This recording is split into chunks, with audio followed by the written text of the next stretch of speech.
Javier irrumpió en el baño del instituto con el corazón latiéndole a 1000 por hora.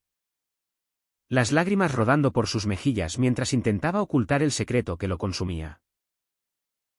De repente, la puerta se abrió y allí estaba Miguel, su profesor de literatura, mirándolo con ojos que revelaban una comprensión inesperada. Un secreto compartido que nadie más podía imaginar. Ese instante cambió todo. Javier se dio cuenta de que no estaba solo. Pero esa revelación desataría un torbellino de conflictos que pondría en jaque su vida entera. En el bullicioso Madrid de principios de otoño, Javier López, un chico de 18 años que acababa de empezar su último año de bachillerato, luchaba contra una tormenta interna que nadie en su entorno podía sospechar. Provenía de una familia tradicional, con un padre, Antonio, que era un empresario conservador obsesionado con la imagen familiar, y una madre, Isabel, devota católica que organizaba cenas parroquiales cada fin de semana. Javier había crecido bajo el peso de expectativas rígidas: ser el hijo perfecto, estudiar derecho como su abuelo, casarse con una buena chica de la alta sociedad madrileña y perpetuar el linaje López. Pero en los últimos meses, algo había cambiado. Javier se había enamorado. No de la vecina guapa que su madre le presentaba insistentemente, sino de alguien prohibido, un hombre. El Instituto San Ignacio, un centro privado en el barrio de Salamanca, era su refugio y su cárcel. Allí, entre clases de matemáticas y debates literarios, Javier había descubierto su atracción por los chicos. Al principio, lo negó, atribuyéndolo a la confusión adolescente. Pero las noches en vela pensando en cuerpos masculinos y en besos robados en sueños lo convencieron de lo contrario. El punto de inflexión llegó con Miguel Herrera, su profesor de literatura española. Miguel, de 35 años, era un hombre carismático, con una pasión por Lorca y Unamuno que hacía que sus clases fueran un oasis en el desierto académico. Javier se sentaba en la primera fila, absorbiendo no solo las palabras sobre la generación del 98, sino también la forma en que Miguel se movía, su voz grave y sus ojos azules que parecían leer el alma de sus alumnos. Aquella mañana fatídica, Javier había recibido un mensaje anónimo en su teléfono: sé lo que eres, maricón. Cuídate la espalda. Provenía de un número desconocido. Pero Javier sospechaba de Pablo, un compañero de clase homófobo que siempre hacía chistes crueles sobre los raritos. El pánico lo invadió durante la clase de historia. Y cuando sonó el timbre, corrió al baño del tercer piso, el menos frecuentado, para desahogarse. Allí, solo con el eco de sus sollozos, se derrumbó contra la pared de azulejos fríos. Miguel entró por casualidad, buscando un momento de paz antes de su próxima clase. Al ver a Javier, su alumno estrella, hecho un ovillo en el suelo, se detuvo en seco. Javier. ¿Qué pasa? ¿Estás bien?, preguntó con voz suave pero firme. Javier levantó la vista, los ojos enrojecidos. Y en ese momento, algo se rompió. Profesor. Yo no puedo más. Soy gay, balbuceó, las palabras saliendo como un torrente imparable. Miguel se acercó, cerrando la puerta detrás de él, y se agachó a su nivel. Lo sé, Javier. Y no estás solo. Yo también lo soy. La confesión de Miguel fue como un rayo en cielos claros. Javier se quedó paralizado, procesando la información. Miguel. El profesor admirado por todos. Casado con una mujer según los rumores del instituto. Era gay. Pero... ¿su esposa? Murmuró Javier. Miguel suspiró, sentándose en el suelo a su lado. Es un matrimonio de conveniencia. Mi familia es aún más conservadora que la tuya. Lo hice para mantener las apariencias. Pero me está matando por dentro. En esos minutos robados en el baño, surgió una conexión profunda. Miguel compartió su propia lucha, cómo había reprimido sus sentimientos desde la adolescencia. Cómo había elegido la enseñanza para ayudar a jóvenes como él. Y cómo su doble vida lo había llevado a la depresión. Javier. Por primera vez, sintió que alguien lo entendía sin juicios. Pero el idilio naciente no duró. Al salir del baño, Pablo los vio juntos, con expresiones que delataban intimidad. Esa tarde, el rumor se extendió como pólvora: el profe Herrera y López están liados. Javier llegó a casa con el estómago revuelto.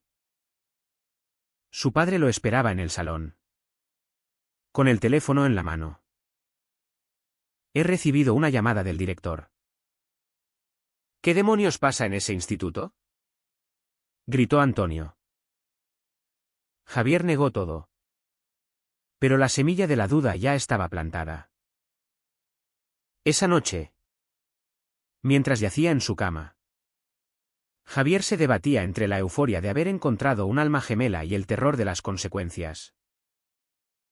¿Cómo podía amar a alguien en un mundo que lo condenaba? Los días siguientes fueron un torbellino de tensiones. Miguel y Javier empezaron a verse en secreto, en cafeterías apartadas del centro de Madrid, donde hablaban de poesía y de sus vidas ocultas. Miguel le prestaba libros prohibidos en su casa, como La ciudad y los perros de Vargas Llosa, con anotaciones sobre la represión sexual. Javier se sentía vivo, pero cada encuentro era un riesgo. En casa, la presión familiar aumentaba. Isabel, su madre, organizó una cena con la hija de unos amigos. Elena, una chica de 19 años que estudiaba medicina. Seríais perfectos juntos, insistía Isabel, ignorando las excusas de Javier. Él se sentía atrapado, como un pájaro en una jaula dorada. Una tarde, después de clase, Miguel invitó a Javier a su apartamento en Chamberí, bajo el pretexto de discutir un ensayo. Allí, sentados en el sofá con vistas a la plaza de Olavide, Miguel confesó su atracción. No puedo negar lo que siento por ti, Javier. Pero esto es peligroso. Eres mi alumno. Javier, con el corazón acelerado, respondió: no me importa. Por primera vez, me siento real. Se abrazaron. Un gesto casto pero cargado de emoción, sellando un pacto silencioso. Sin embargo, esa decisión traería un precio alto. Pablo, obsesionado con exponerlos, empezó a seguir a Javier, recolectando evidencias. La tensión culminó en una confrontación en el instituto. Pablo acorraló a Javier en el pasillo: sé lo que hacéis tú y el profe. Os voy a joder la vida. Javier, aterrorizado, le suplicó que se callara. Pero Pablo solo rió. Esa noche, Javier le contó todo a Miguel por mensaje. Tenemos que parar, escribió Miguel. No. Por favor. Respondió Javier. El conflicto interno de Javier se intensificaba. ¿Valía la pena arriesgar todo por un amor prohibido? En su diario, que guardaba bajo llave, escribió: amar a Miguel me hace libre. ¿Pero a qué costo? La sociedad madrileña, con sus fachadas perfectas y sus prejuicios arraigados, lo asfixiaba. La doble vida de Javier se volvía insostenible. Por las mañanas, fingía ser el hijo modelo, asistiendo a misa con su familia en la parroquia de San Manuel y San Benito, donde el sacerdote predicaba contra la degeneración moral de la juventud. Por las tardes, se escapaba para ver a Miguel en parques discretos como el Retiro, donde caminaban entre los cipreses, hablando de sus sueños truncados. Miguel le contaba sobre su juventud en Sevilla, donde había reprimido un romance con un compañero de universidad por miedo al rechazo familiar. Mi padre me habría desheredado, decía con amargura. Javier, a su vez, compartía el peso de las expectativas de Antonio. Quiere que sea como él. Un hombre de negocios casado con hijos. No entiende que no puedo. Pero los secretos no duran eternamente. Una semana después del incidente en el baño, Isabel encontró un mensaje en el teléfono de Javier mientras lo cargaba. Era de Miguel: te extraño. Nos vemos mañana en el café habitual. Isabel, con el rostro pálido, confrontó a su hijo esa misma noche. Esto es una aberración. ¿Qué te ha pasado? ¿Javier? ¿Es ese profesor? Dios mío. Voy a llamar a tu padre. Javier, preso del pánico, le rogó: mamá, por favor. No es lo que piensas. Solo somos amigos. Pero Isabel no escuchaba. Llamó a Antonio, quien llegó furioso del trabajo. La cena familiar se convirtió en un juicio. Eres una vergüenza. ¿Gay? Eso no existe en nuestra familia. Te mandaré a un terapeuta. O mejor, a un internado. Bramó Antonio, golpeando la mesa. Javier, con lágrimas en los ojos, defendió: papá, es quien soy. No puedo cambiarlo. La reacción de la familia fue devastadora.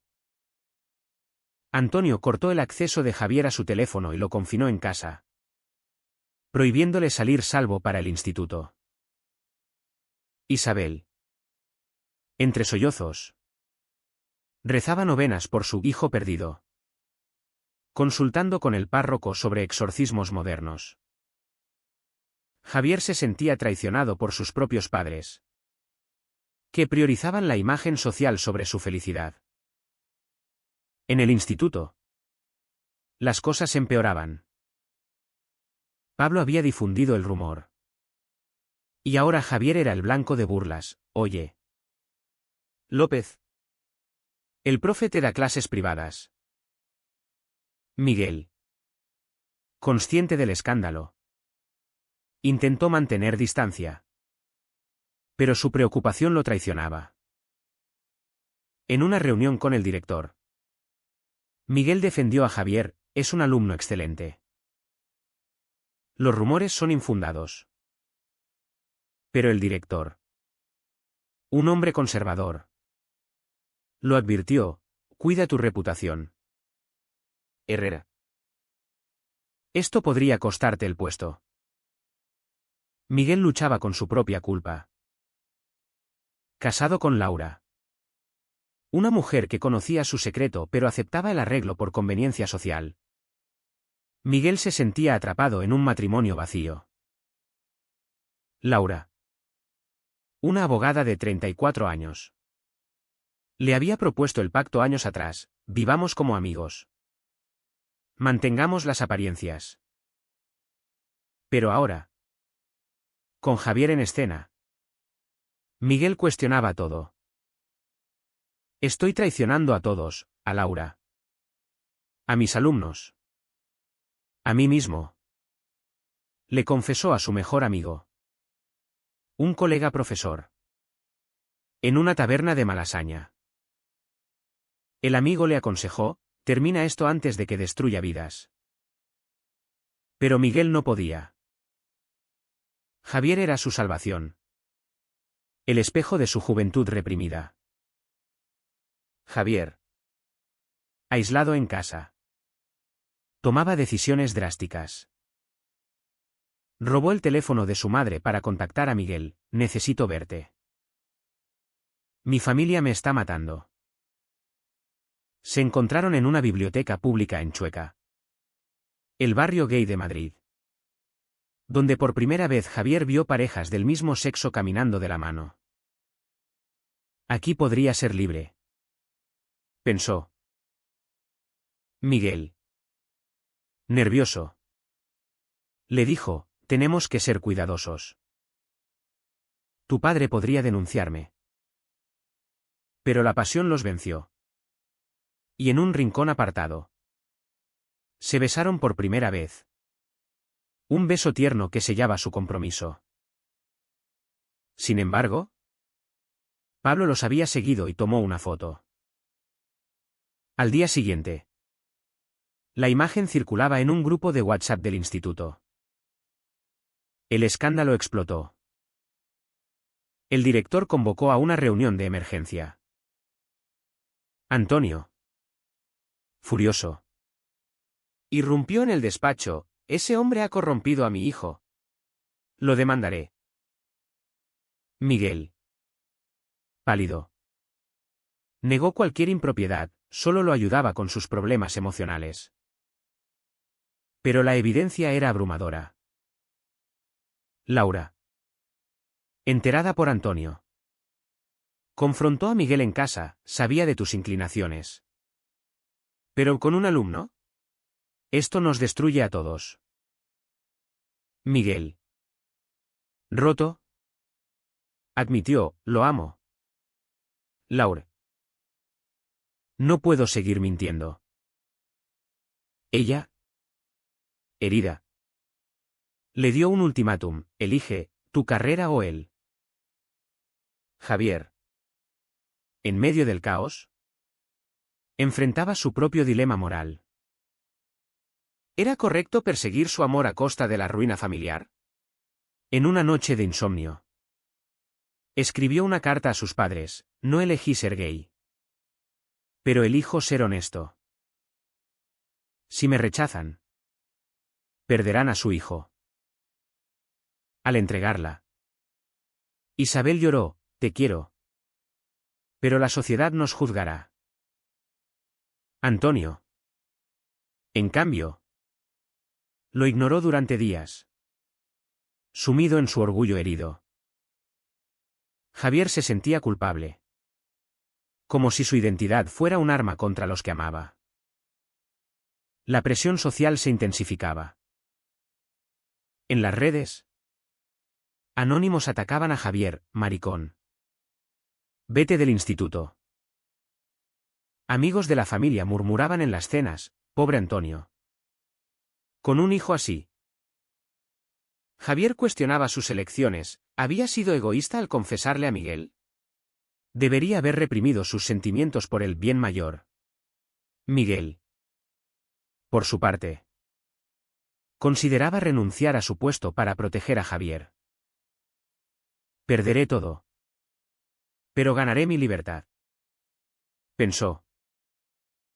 El conflicto escalaba a niveles insospechados. Miguel, acorralado por el director, presentó su dimisión voluntaria para evitar un despido escandaloso. No puedo enseñar si mi vida personal es un circo, le dijo al rector. Pero la noticia se filtró. Y los medios locales la recogieron: Profesor de instituto envuelto en romance prohibido con alumno. Aunque no mencionaban nombres. En el barrio todos sabían. Antonio. Humillado. Cortó todo contacto con Javier, hasta que no cambies. No eres mi hijo. Javier se mudó temporalmente con su tía liberal en Lavapiés. Un barrio multicultural donde por primera vez respiraba sin opresión. Allí. Javier reflexionaba sobre las traiciones. Pablo. El instigador. Había sido expulsado temporalmente por acoso. Pero su daño ya estaba hecho. Javier lo confrontó en una llamada. ¿Por qué me odias tanto? Pablo. Sorprendentemente vulnerable. Admitió, tengo miedo de ser como tú. Era una confesión que revelaba las raíces profundas de la homofobia, el miedo interno proyectado. Javier. En lugar de odiarlo. Sintió lástima. Todos luchamos contra algo. Pensó. Miguel. Liberado de su trabajo. Se divorciaba de Laura en términos amistosos. Te deseo lo mejor. Le dijo ella. Reconociendo que su matrimonio había sido una fachada. Miguel se mudó a un pequeño apartamento en Chueca, donde empezó a asistir a grupos de apoyo para hombres gay reprimidos. Invitó a Javier a unirse, aquí aprenderás a aceptarte. En esas sesiones, Javier escuchaba historias similares, hombres que habían perdido familias, trabajos, por su orientación. Uno contó cómo su padre lo había echado de casa a los 16. Javier se daba cuenta de que su lucha no era única, sino parte de un tapiz social más amplio en España, donde a pesar de las leyes progresistas como el matrimonio igualitario, los prejuicios persistían en las esferas conservadoras. Pero la reconciliación familiar parecía lejana. Isabel. Dividida entre su fe y su amor maternal. Visitó a Javier en secreto. Rezo por ti todos los días. Le dijo. Abrazándolo. Javier. Con voz temblorosa. Respondió, mamá. Dios me hizo así. ¿Por qué querría cambiarme? Isabel dudaba, cuestionando sus creencias por primera vez. Tal vez tenga razón, murmuró. Sin embargo, Antonio se mantenía firme, consultando abogados para proteger la herencia familiar. Javier se sentía como un paria, pagando el precio de su autenticidad con el aislamiento. Miguel y Javier profundizaban su relación, pero no sin matices éticos. Miguel, consciente de la diferencia de edad y poder, insistía en ir despacio, no quiero que pienses que te manipulé. Javier, madurando rápidamente, apreciaba esa honestidad. Juntos, exploraban Madrid de noche, paseos por la Gran Vía, visitas a exposiciones sobre la movida madrileña, donde la liberación sexual de los 80 les inspiraba. Pero cada paso era una decisión controvertida. ¿Estaban listos para el escrutinio público? Una crisis mayor surgió cuando Antonio descubrió las visitas de Isabel. En una discusión acalorada, la acusó de traición, estás del lado del pecado. Isabel, defendiendo a su hijo, replicó, el pecado es rechazar a tu propia sangre. Por primera vez, el matrimonio López tambaleaba. Javier, enterado por su madre, se sintió responsable, he destruido mi familia por mi felicidad. El dilema moral lo atormentaba, ¿era egoísta priorizar su identidad sobre la unidad familiar? En terapia, que empezó por iniciativa propia, Exploraba estos conflictos, amar no debería costar tanto. Le dijo al psicólogo. Miguel enfrentaba sus propias pérdidas. Sus padres. En Sevilla. Lo desheredaron al enterarse, no queremos un hijo así. Miguel. Dolido. Cuestionaba si valía la pena, he perdido mi carrera. Mi familia. Por amor. Pero en Javier encontraba redención.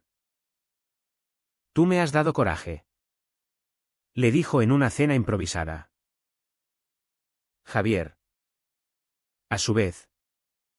Planeaba mudarse con Miguel una vez cumpliera 19. Pero el miedo a más traiciones lo frenaba. La sociedad madrileña no ayudaba. En una manifestación del orgullo, Javier vio la libertad posible. Pero también las contramanifestaciones de grupos ultraconservadores. España ha avanzado. Pero no lo suficiente. Pensó. Pablo. Arrepentido. Le envió un mensaje, lo siento. Estaba equivocado. Era un pequeño triunfo. Pero destacaba las complejidades humanas. El clímax llegó en una reunión familiar orquestada por Isabel. En la casa de los López. Con vistas al Parque del Oeste. Antonio. Isabel.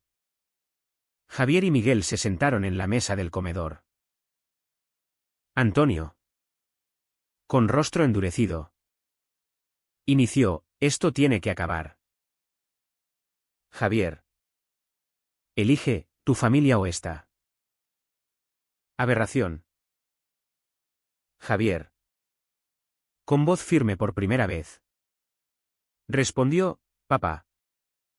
No es una elección. Soy gay. Y amo a Miguel. Pero también os amo a vosotros. Miguel intervino, señor López.